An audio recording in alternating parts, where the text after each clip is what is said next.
नमस्कार दोस्तों, स्वागत है आप सभी का एमजीएस 2.0 के यूट्यूब प्लेटफॉर्म पर। और धमाकेदार शुरुआत हुई है वीडियो की। तो चलिए देखो, बात करते हैं आज के जो टॉपिक है वो किसके लिए इंपॉर्टेंट रहने वाले हैं। तो जो टॉपिक है वो चाहे रेगुलर विद्यार्थी हो, चाहे प्राइवेट विद्यार्थी हो, चाहे first year, second year, third year हो, या यूजी में भी, पीजी में भी कोई है, इस सब के लिए काम क्या है, कोई ना कोई पॉइंट आपसे मैच करेगा। ठीक, तो टॉपिक कौन कौन से रहने वाला है। एक तो रहने वाला है स्कॉलरशिप से रिगार्डिंग, दूसरा प्रैक्टिकल क्लासेस और उसकी फीस के रिगार्डिंग, तीसरा मेन एग्जाम से रिलेटेड, और लास्ट है स्पेशल पॉइंट जैसे एग्जाम फॉर्म के रिलेटेड कोई तो इंपॉर्टेंट चीज है, बायोमेट्रिक अटेंडेंस के रिगार्डिंग, और समर रिसर्च कैंप प्रोजेक्ट। तो डिटेल में बात करेंगे, थोड़ा ध्यान से देखिएगा और शेयर जरूर कीजिएगा। जितने भी ग्रुप्स आपके पास है वहाँ पर स्टेटस में आपके पास जरूर शेयर करिएगा, सबके काम की चीज़ है ना। देखिए, सबसे पहले बात आती है स्कॉलरशिप की। फिलहाल आपको पता है दो तरह की स्कॉलरशिप अपने लेते हैं हम जनरली। एक तो है SHE, scholarship for higher education, और कौन सी, CM वाली, मुख्यमंत्री उच्च शिक्षा छात्रवृत्ति योजना। 5,000 रुपये हर साल इसमें मिलते हैं। पहले इसकी डेट निकल चुकी थी, अब जो कॉलेज शिक्षा आयुक्तालय है इन्होंने इसकी डेट वापस बढ़ाई है, और डेट बढ़ा के की है 15 मार्च। 15 मार्च तक इसके फॉर्म चलेंगे। अब ध्यान रखें, जिन्होंने फॉर्म भर दिया है फर्स्ट ईयर में, मतलब जो साल फर्स्ट ईयर में उन्होंने फॉर्म भर दिया वो तनाव ना ले, लेकिन जिन्होंने अभी तक फॉर्म नहीं भरा है, ध्यान रहे फॉर्म भर कौन सकता है इसके लिए देख लेते हैं।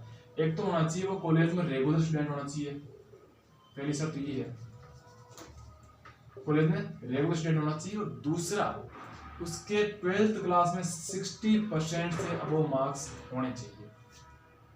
दो ही शर्त है, कॉलेज में रेगुलर हो और 12th क्लास में 60% से अबव हो। ये तो है फर्स्ट ईयर के लिए।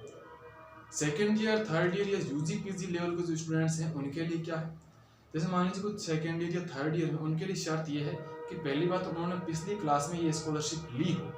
यानी अगर कोई सेकेंड ईयर का विद्यार्थी है तो उन्हें फर्स्ट ईयर में अगर ये मिली है तो ही उसको सेकेंड ईयर में ही मिलेगी, तभी ये फॉर्म भर पाएगा। थर्ड ईयर का है तो अगर उसको फर्स्ट ईयर सेकेंड ईयर में मिली है तो ही वो थर्ड ईयर में इसका फॉर्म भर पाएगा। ठीक है, तो ये बेसिक डिटेल थी इसके बारे में, और रेगुलर होना चाहिए अनिवार्य रूप से। और डेट है 15/3, पहली बात। दूसरी स्कॉलरशिप आती है वो है समाज कल्याण की, SJE पोर्टल की। ये थोड़ी सी ज्यादा मिलती है, 12-13 हजार रुपए से लेकर 27-28 हजार तक स्कॉलरशिप मिलती है। इसको जनरल टेक्निकल कोर्सेज या फिर एजुकेशनल ट्रेनिंग वाले जैसे BSTC है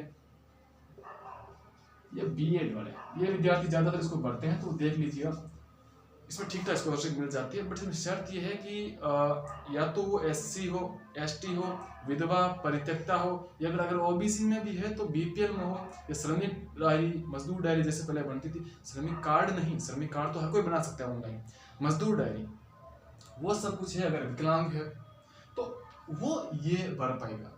उसके अलावा SC ST है।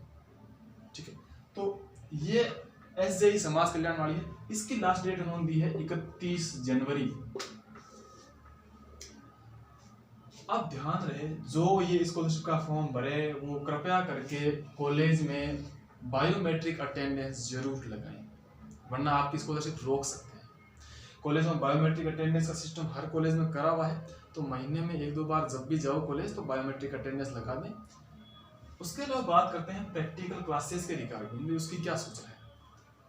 ध्यान रहे, प्रैक्टिकल की अभी जो डेट्स आई हैं वो भले ही फर्स्ट ईयर की आई है, 15 जनवरी से 27 जनवरी की जो डेट्स आई हैं प्रैक्टिकल की, वो फर्स्ट ईयर या फर्स्ट सेमेस्टर की आई है, लेकिन बहुत सारी कॉलेजों में अभी प्रैक्टिकल ट्रेनिंग शुरू करी गई है, जिसमें फर्स्ट ईयर के साथ साथ सेकेंड ईयर और थर्ड ईयर के जो प्राइवेट विद्यार्थी हैं उनकी भी क्लासें शुरू कर दी गई है। एग्जाम्पल के लिए डूंगर कॉलेज का नोटिस अभी बहुत ज़्यादा वायरल हो रहा है, केमिस्ट्री में, केमिस्ट्री डिपार्टमेंट का था, तो उसमें उन्होंने स्पेसिफाई किया है कि BSc पार्ट फर्स्ट के विद्यार्थी 10 बजे से 12 बजे, 12 से बजे से लेकर 2 बजे तक सेकेंड ईयर, और 2 बजे से 4 बजे तक फाइनल ईयर के विद्यार्थी जो नॉन कॉलेजिएट हैं उनकी ट्रेनिंग चलेगी, और फीस भी उनकी भरी जा रही है। तो जो विद्यार्थी second year, third year, first year किसी भी क्लास में हो, कृपया करके कॉलेज के दर्शन करें। आज से कॉलेज में आपकी फीस भरनी शुरू हो चुकी है, आपकी प्रैक्टिकल क्लासेस होनी शुरू हो चुकी है। ध्यान रहे, प्राइवेट स्टूडेंट्स स्पेशली। उसके अलावा जो रेगुलर विद्यार्थी है जैसे कि बीए के अंदर ज्योग्राफी ड्राइंग वगैरह लेते हैं, उनकी भी अलग से प्रैक्टिकल फीस लगती है, तो वो भी प्रैक्टिकल फीस ज़रूर भरवाएं।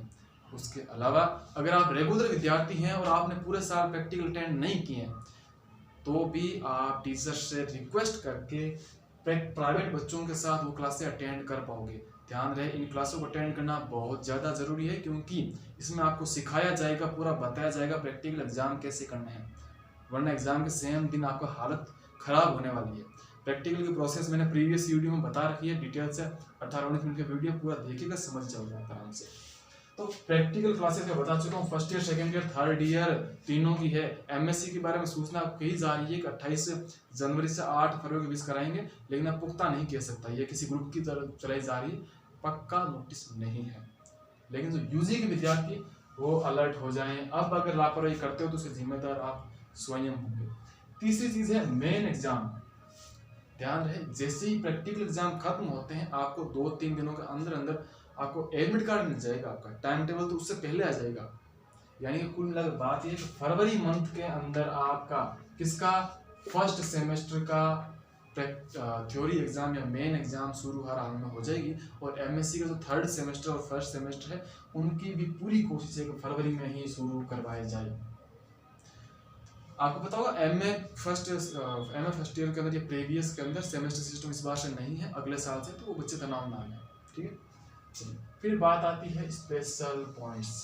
ये क्या है, ध्यान रहे, जो बच्चे फर्स्ट सेमेस्टर में हैं, चाहे सेकंड सेमेस्टर में हो, सेकंड ईयर, थर्ड ईयर, किसी क्लास में हो, कृपा करके अपना एग्जाम फॉर्म जो आपने जमा कराया था उसके स्टूडेंट को भी बहुत ज़्यादा संभाल कर रखें, क्योंकि यूनिवर्सिटी ने इस बार रीप्रिंट वाला ऑप्शन एकदम से जड़ से हटा सा दिया है।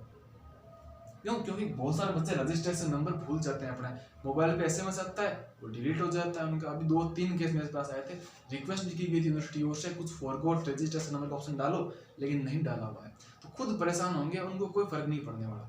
तो एग्जाम फॉर्म के स्टूडेंट को भी बहुत ज़्यादा संभाल कर रखनी है आपको। क्यों? क्योंकि एग्जाम होने के तुरंत बाद जब रिजल्ट आएंगे ना, तब लगभग 30% बच्चों के RWEX RWEN करके रिजल्ट रोक दिया जाता है, और उनको उस टाइम वो एग्जाम फॉर्म चाहिए होता है वापस। आपको नहीं पता क्या होते पढ़ेंगे या नहीं पढ़ेंगे, पढ़ सकते हैं होते, इसलिए एग्जाम फॉर्म की वो कॉपी संभाल कर रखें। उसके अलावा बायोमेट्रिक का मैं बता चुका हूँ, जिन्होंने स्कॉलरशिप का फॉर्म भरे वो बायोमेट्रिक जरूर अटेंड करें। मेन बात, समर रिसर्च प्रोजेक्ट या समर रिसर्च कैंप, ये किसके लिए है?